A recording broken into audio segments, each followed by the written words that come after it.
Well, here we go. This is the September issue of the Mover magazine, and looking down the list of stories that are included this time, I think I've overdone it a bit.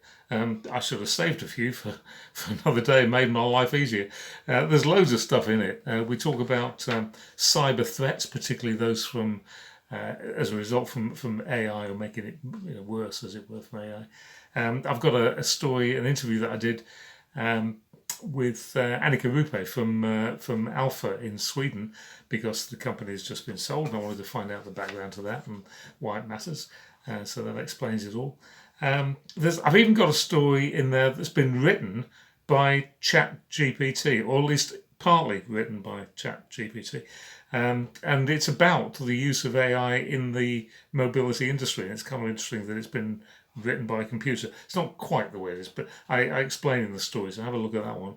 A little interesting story that from a report of an Omni meeting that was talking about shipping and about the the result of the shipping crisis. Now it's all sort of shaken out after COVID and what have you, which got quite interesting. I have to confess, but I've done a report on that.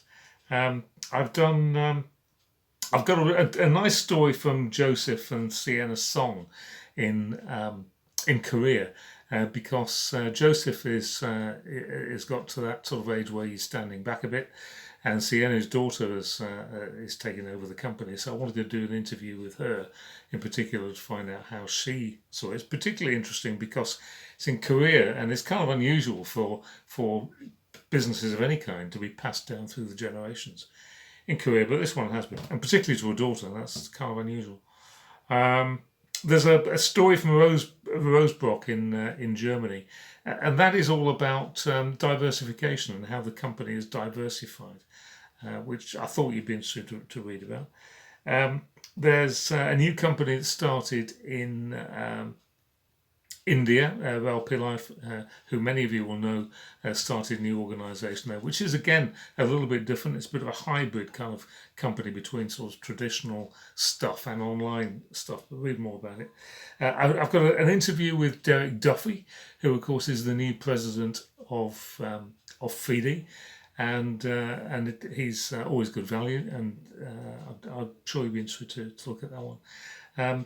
I've done a sort of a follow-up story. You know that story that I did a couple of months ago that created a lot of fuss, frankly, about intimidation, particularly of women at conferences.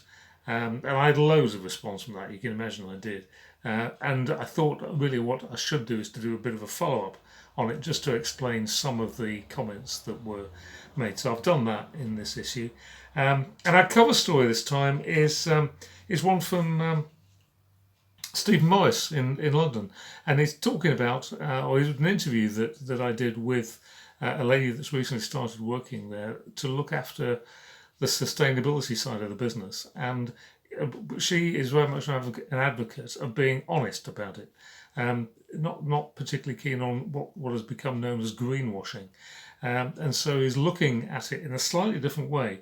Not so much, what sort of mileage can we get out of this, but how can we actually really do something about this and make a real difference? And that's why it's our cover story. That's why it's our centre spread this time. And I know that you're going to find it interesting to read. I found it interesting to write and to talk to them both about that. So I hope you enjoy that and all the other stories. And I will no doubt see you very soon at the PIEMA and I Am conference in Toronto. If you're going, see you there.